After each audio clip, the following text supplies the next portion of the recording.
Hey guys, welcome back, it's Ripe again. In today's video, my neighbor is the typical insane HOA busybody. She is also a vegan and likes to announce to everyone that people who indulge in barbecues like myself and various other neighbors are savages that deserve to die. One day though, she oversteps all boundaries and shoots my wife because we refused to stop a barbecue and ignored her orders. Here is what happened. So the story starts like this. I want to start with a disclaimer that I have nothing against vegan people. What I do have issues with are people that try to push their way of life on you. I'm a firm believer in if you are not hurting anybody, then do whatever the hell you want. My neighbor is a pretty horrible woman and I spend as much time avoiding her as I possibly can. So she is a vegan and part of the HOA, which makes her think that she can control anything she wants. In some cities here in the Philippines, being vegetarian and vegan has become a big thing, and my neighbor jumped on that trend. And well, I am happy for people who find a way of eating they enjoy, but that trend really has not made it to my area. Basically, my neighbor is the only vegan I know of in the neighborhood, and she wants to change that by force. One thing I hate is that she tries to see what people got at the store when we are going into the house with bags of food. She's then commenting about how many animals died to give us things that we bought, and she tries to bully people into throwing out their newly bought food.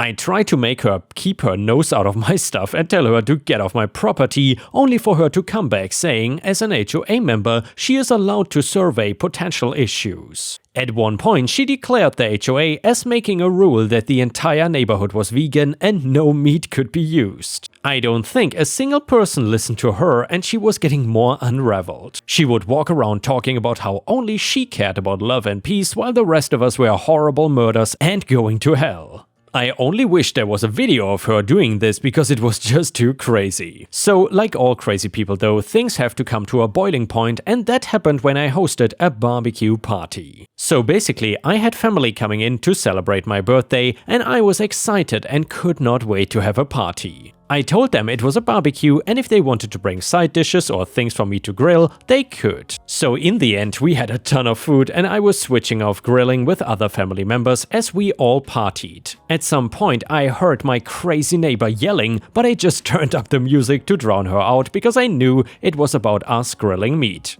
The only thing I heard her saying was that we were breaking the law by grilling meat since it was a vegan neighborhood. When she stopped, I assumed that she got tired of yelling and went back into her house to sulk or something. What I didn't know was that she had a gun and she came outside a few minutes later with it. Nobody was paying attention to see it either, so we didn't know until the gun went off and everybody panicked. We did not know if anybody had been shot because we were all screaming, but nobody screamed louder than my own wife. I looked over and saw that she had been shot and was bleeding. I've never been more scared in my entire life seeing her on the ground like that. The only family member that jumped into action was my uncle, who just so happened to be a police officer. He was not on duty, but he managed to grab a chair and knock my crazy neighbor to the ground. He was screaming at her to let go of the gun, and she did, and he kicked it out of her reach. We then quickly called for an ambulance, and I was trying to stop the bleeding until they could come and treat my wife. My uncle, meanwhile, was holding my neighbor to the ground, and she was just screaming that she was being assaulted and did nothing wrong. That she was a peaceful vegan and the evil meat eaters were trying to hurt her and punish her for being vegan. My uncle did not say that he was police, so she just assumed a random guy took her down. The ambulance and other police arrived to try and sort out everything that was going on. My uncle was an officer a few hours away, so he had to give his information and prove that he was also police, so he didn't get in trouble for keeping her against the ground. Since there were police saying what happened, they took his word for it and arrested my neighbor despite her protests. She was claiming that she had the legal right as the HOA member to stop any illegal activity like my barbecue. For anybody that might not know, this is not true in the slightest. While HOA people tend to get away with harassment and making fake rules more than they should, shooting somebody crosses a line. I'm also sure you can guess that she didn't have any business even owning a gun. While the laws here are not the strictest in the world, it's still regulated heavily. You need a permit, and even to get one, you need to have a reason for having one. Just simply wanting one usually is not enough, so the gun she had did not even belong to her.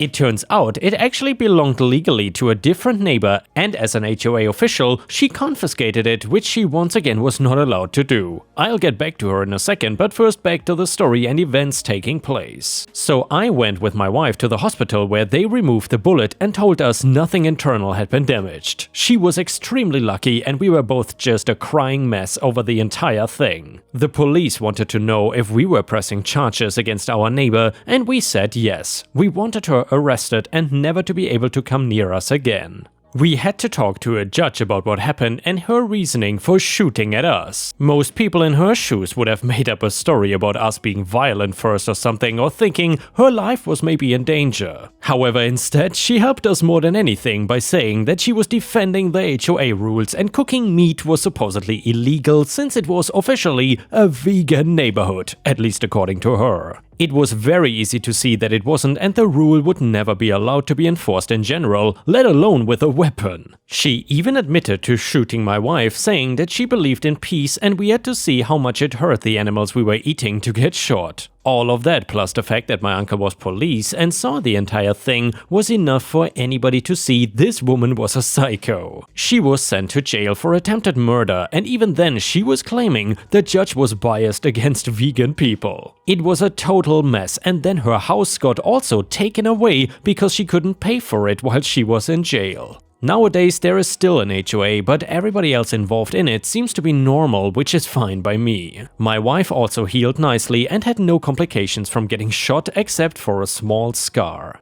The only thing I think about sometimes is my neighbor in jail is getting food. I've no idea if prison will give her vegan meals or not. I could just imagine her fighting with workers inside the jail about trying to make the entire prison eat only vegan and getting yelled at. Maybe it's the reality check she needs, and when she gets out she will learn it's okay to be vegan, but pushing it on people might cause some serious problems, especially with a gun. And yeah, ripe stars, needless to say, that vegan neighbor was completely out of control, and I just don't understand when people try to push their life ideals, or whatever being vegan in this case is, on others, and especially then try to enforce it with a gun. That's just absolutely insane. I have nothing against vegans and I really like to eat vegetarian sometimes, but obviously this neighbor was completely out of line. But anyway, let's continue to the next one. The next one is titled Company Malicious Compliance. So I work in security for a major US manufacturer, which despite all its flaws is a much better job than any I've held in the past. After I was hired, my manager warned me that HR has an outsized role in the company compared to others I may have encountered. I have not necessarily noticed this myself, but I've only been with the company for a short time. Regardless, I always take HR concerns to heart because I like this job and I don't want to jeopardize it. Now, the strangest thing about this job, to my mind, is that employees don't have access to the company's policies. I have asked for a copy of the employee policy manual more than once, and I've been repeatedly told that such a thing does not exist. So one day I was working at the front security desk when the HR manager, Karen, not her real name but her real temperament, approaches me and starts chatting. Everything was pleasant until an employee entered the building wearing pajamas. Karen then starts fuming and tells me that I need to go say something to the young lady about her pajamas. I ask why, and Karen turns her witchiness towards me with, "Because it's against company policy and I said so." Okay, got it, no problem. I go and flag down the young lady and tell her those pajamas look very comfortable, but the HR manager would like to have a word with you about them, and point to Karen. I go back to my chair and the young lady approaches Karen, who is acting flabbergasted that she's gonna have to deal with this. Karen manages to mumble her way through telling the young lady that her clothes are inappropriate and against policy. The young lady asks to see said policy. The pair head back towards presumably the HR offices and I go back to whatever I was doing. The next day my big boss, who's my manager's manager and is about 3 levels higher than Karen in the corporate structure, calls me into his office and asks why Karen wants me written up for insubordination. Having only had one interaction with Karen that day, I tell him about what happened. He basically tells me not to worry about anything, that he will handle it and that I'll not be written up.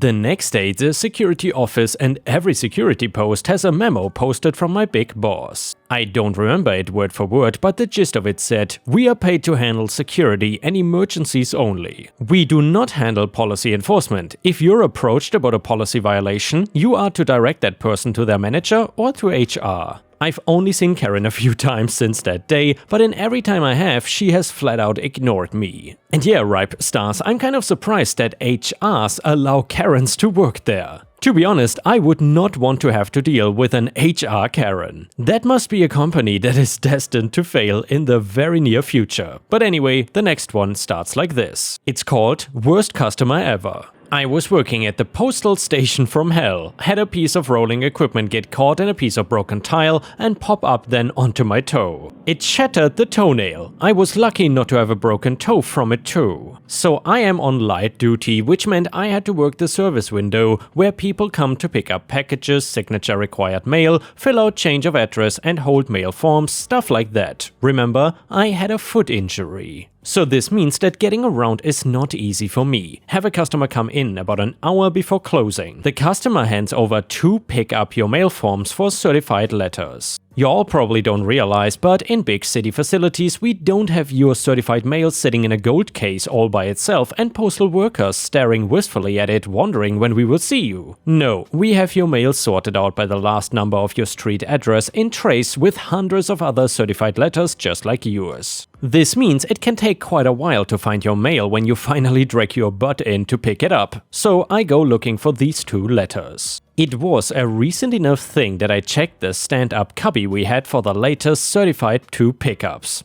Damn. Of course it wasn't there, so I hobbled to the longer-term storage area about 10 feet from the door. I then finally find both letters and go to the window. The customer tells me that he wants to talk to the postmaster because I took 3 minutes to get his mail and that was unacceptable. I tried to convince him to get the party more likely to be on the premises to handle his complaints, a supervisor, but nope, he's adamant about speaking to the postmaster. Hint people, the later in the day it is, the less likely the postmaster will be there. But okay, you want the postmaster? You get the postmaster. I smile and tell him, sure. I will go get him now, and I shut the Dutch door. With his mail still in my hand, you thought 3 minutes was a long wait? Ha, just wait. You just activated a union worker trap card. Now I did go to the postmaster's office first, but as usual, he wasn't in there. And still, I made a good faith effort to look there. I did not see him on the floor either, so I checked the dock, conveniently getting in a smoke while I was out there, nasty for my habit. I then checked the break room and got/drank a soda while I was there and knocked on the men's room door. But there was no answer. Oops. That soda just worked its way through me. Need to use the ladies now. I was about to check the parking lot to see if his car was even there, and oh look, there is the postmaster coming back from an off-site meeting. I take the time to bring him up to speed on the customer's complaint. This guy knew me and smiled. How long have you kept him waiting now? Well, I think it's been 20 to 25 minutes, I said. You can deal with him while I handle the paperwork. This will be fun. You're lucky I like you because you're a hard worker though. The customer was absolutely livid when the door finally opened again. He demanded that I be fired right then and there, as if that is how it works in a union job. My boss, to his credit, chewed out the customer for being such a jerk to an injured employee who had actually done a great job in taking only 3 minutes to find 2 letters amongst hundreds in 2 separate locations. He even took one of the trays over to the ledge, slammed it down and said, "See how long it would take you to go through this, find not 1 but 2 letters and then tell me 3 minutes is too long." Lesson to be learned, union workers don't have to take crap off of dirtbags, we won't, so spare yourself a whole lot of grief and chill the F out. It is only mail, for crying out loud. And the next one is titled, Am I the jerk here or not? So my 39 male wife, 34 female, and I live in a suburban house with our daughter, 10 female Emily. Our neighbor next door, 48 male, Walter, is a single father with 2 daughters, 14 female and 12 female. We have been living here for a little more than 2 years. My wife really likes watching scary movies, but I've never enjoyed them to be honest. I simply get too scared and end up having a bad time, so I prefer to avoid them. Her friends sometimes go with her to the more popular ones, but she also likes older indies and foreign horror movies. She has always had a hard time finding people that have this niche interest, and that's why it's such a big deal when we met Walter and found out that he also shares this tendency. They very quickly started to make plans to watch movies together. I was invited to be a part of this, but refused. I prefer to just stay at home babysitting Emily and Walter's daughter while they are in their cinephile reunions. Sometimes they go to movie theaters, but other times they just stay at Walter's place watching stuff at his home cinema. They usually have to go to another town in order to catch a specific function of some weird movie, so it's normal for them to come back very late. But eventually they started doing stuff outside of watching, like going out for dinner. Walter invited all of us, including the kids, to go with him to a restaurant that a friend of him owned, but I said no because it was too expensive. I don't like that kind of place because I feel like they're a waste of money and didn't think the kids would enjoy it either. I insisted on staying with the kids and let the two of them go by themselves. This has become a regular thing now, and it's in a way a good deal for me because Walter pays for my wife's dinner and she can no longer complain about me not taking her to fancy restaurants. As both their movie and dinner nights had become so common, I've grown a little tired of the burden of constantly babysitting the girls. So I talked to my wife and Walter about it, and he explained that he usually doesn't like leaving his daughters with babysitters. He says he is really comfortable knowing that they are being watched by an experienced father like me instead of some teenage girl. Nevertheless, he agreed that it was too much of a load for me and offered to start paying me a standard babysitter fee each time he goes out with my wife. I thought that was a fair approach to the issue, but my wife was fully against it. She says I should not be paid for babysitting my own daughter, nor the daughters of a close friend of our family like Walter. We have been arguing about this, but she insists on this notion and is not open to change. She even gets mad every time I talk to her about this. Walter promised to me that he will convince her, but he does not seem to have been able to do so either. So Reddit, am I the jerk? Comment number 1, you are the a-hole for several reasons, 2 of which are calling taking care of your own kid babysitting and then not really caring about your marriage. Don't be surprised if your wife ends up leaving you for Walter if they are not already having an affair. Comment number 2, oh man, you are the a-hole. Walter and your wife might have a common interest, but they've tried to involve you in things outside of that, like going out to eat, and you refused, and now you're complaining about sitting at home and mopping and babysitting, which you chose to do. Also, ticking the box of taking your wife out for a nice dinner by letting someone else do it? So yeah, you are clearly the a-hole. And I gotta say, Ripe Stars, that was pretty hilarious when OP said that he does not have to take his wife out to fancy dinners because his neighbor does that for him. I mean, if you don't see anything wrong with that, then I'm not sure what to tell you. Either way, let me know in the comments what you think about this. I am very curious what you have to say. And the next one is titled Revenge on My Employer. I worked at a customer service call center. I was there for 7 years and created 33 new or updated documents for them to use because I am highly trained in Microsoft Office programs, aka Word, Excel, etc. These documents were used at 3 different branches of the company in 3 different states. When I started having emotional problems and had to see a psychiatrist, they decided to get petty and tried to make me quit by treating me like crap. In other words, giving me the horrible shift hours, making me miserable, demanding I do extra work, and then stating I was not going to be getting our yearly raise because my work ethics had become erratic. Although all of my coworkers were praising me for keeping up with their ridiculous demands. Anyone who has had issues with a company who does not want to have to pay unemployment benefits and would rather force you to quit will be highly aware of the type of tactics companies pull when in this situation. I had originally put a watermark on all of the documents, but when I became so emotionally drained from having to deal with their demands and actually had to check into a psychiatric institution for a 48-hour hold, I finally had enough. I knew I would not be coming back after I got out of the hospital, so right before I went to the hospital to check in, I deleted the only copies of 27 of the documents that were for internal use only, and then locked the last 6 with a password that I gave to one coworker friend who had already given her notice and only had 2 days left. 2 days during a time that none of the higher managers were actually present because it was the weekend. I ended up staying in the hospital for almost 2 weeks due to the emotional state I was in and because I was self-destructive by that point. During my 3rd day of the hospital stay, the company called my house 5 times trying to get a hold of me to find out where I had put the missing documents and what the passwords were for the locked ones. My family stated specifically that because they had driven me to the point of having to go into the hospital, there was no way that they were going to ask me for any information that had to do with the company.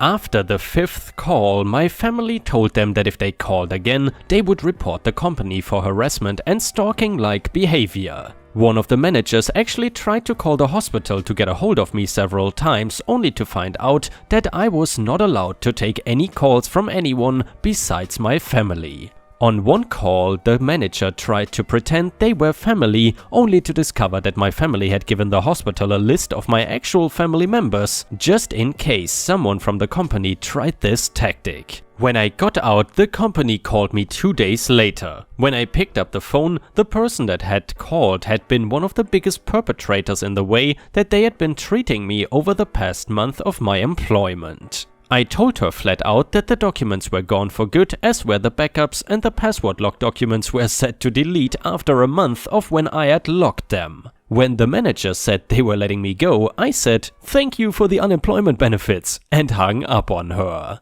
Edit. This happened back in 2013. I also got to hear some very amusing stories from some of the people who still worked there about the managers having to try to recreate documents from scratch with only limited knowledge of office products and no real memory of what they had on them. The documents I had created were fill-ins and they could be tapped from one section to another to add the information exactly where it needed to be.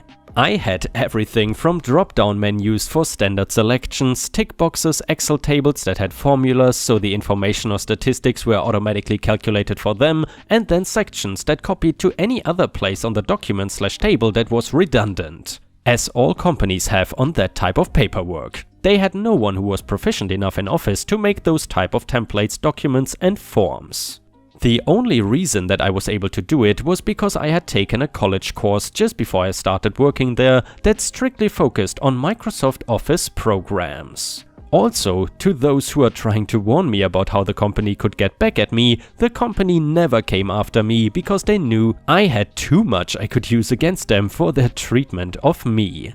I simply documented everything and made certain they knew it by sending copies of everything to the CEO of that particular branch of the company. They also ended up closing that branch of the company about 8 months after I left due to some very serious accusations from several employees about the same type of treatment. Ironically, a couple of those employees called and asked me how to handle the situation when they started having to deal with the same thing. I told them to document everything, even down to the most minor maltreatment. That way, they had something to show as proof. And yeah guys, that was a surprisingly satisfying revenge story, and I'm curious, if you have ever worked in an awful job environment, have you ever gotten revenge on your employer? Let us know in the comments. And the last one is a bonus story from r/Tales from the Front Desk. It is titled, "I warned the hotel guest, but they did not listen." It is the mid-1990s, 6 AM, I just got to work. The night clerk told me about a man who had asked a bunch of questions about making phone calls from his room and the cost. He had planned to call home, this was in the US, he was calling the UK, and had been rather rude about it. She had offered him the flyer the hotel supplied with suggestions on how to make the cheapest calls, but he rolled his eyes at her and did not take it. Lucky me, he happened to be the first customer I encountered that morning. He told me his room number and then asked what his total was. I looked him up and groaned inwardly. His long-distance phone calls from the night before were all listed out to the tune of $1,900. With his room cost, I told him his total and watched his head explode. I expected him to freak out, but he surprised me by claiming the clerk that had checked him in said his calls would be comped. I involuntarily smirked when he said that because I knew they would never ever say that. He demanded to know what I thought was so funny. Me? Sir, phone calls are never comped or free. There must have been a misunderstanding. Guest: no, she told me last night. I swear it, and it's not okay for you to laugh at me. Me: sir, I apologize. I was not laughing at you at all. The idea of free phone calls just caught me off guard. Nothing is free. Guest then said, she said it was. I'm a VIP, you know. His account is not marked as VIP and he is not in an upgraded room. And I checked in late, so that's why they are free. If that's not the case, I will not stay here another night. Me: I understand the cost shocked you, but I know the clerk gave you the paperwork on other calling options. She specifically warned you not to use the room phone to call overseas. Guest now angrily smirking. Oh, you talked about me, huh? You cannot prove that she told me anything. She is not here, is she? It's my word against hers and I'm the customer. Me in a bold-faced lie. The clerk you spoke to is named Amelia and she is in the back closing up from her shift. I could go get her so we can clear this up now if you want. Guest: I don't want to talk to some clerk. I want the manager. You women are trying to rip me off. We women?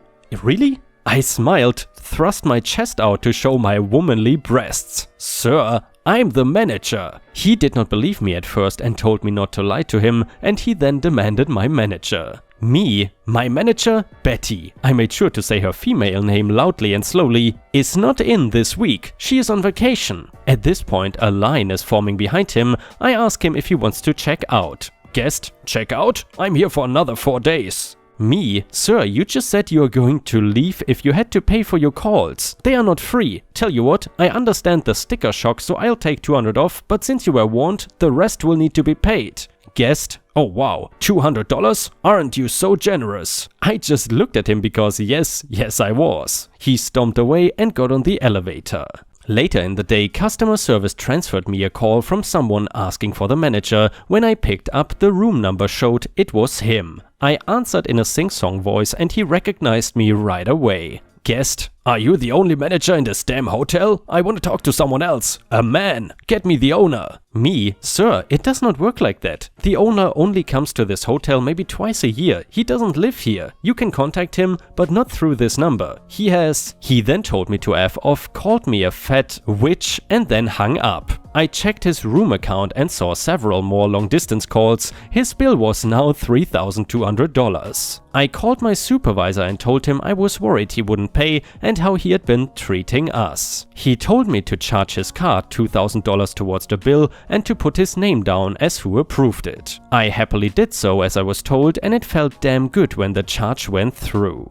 I was not there when the guest saw that we had charged his card $2,000, but I saw the security video later. He came down to the front desk red as a tomato and demanded to talk to me. He brought his heavy room phone with him and tossed it across the lobby. He shoved the concierge that tried to intervene and got tangled up with security before they got control of him. He was arrested and banned from the hotel. He also trashed the room, cut the TV, lamp cords, smashed the mirrors in the bathroom, flooded the toilet, cut up the sheets and bedspread and dumped shampoo all over the floors and counters. A grown-ass man acting like a toddler.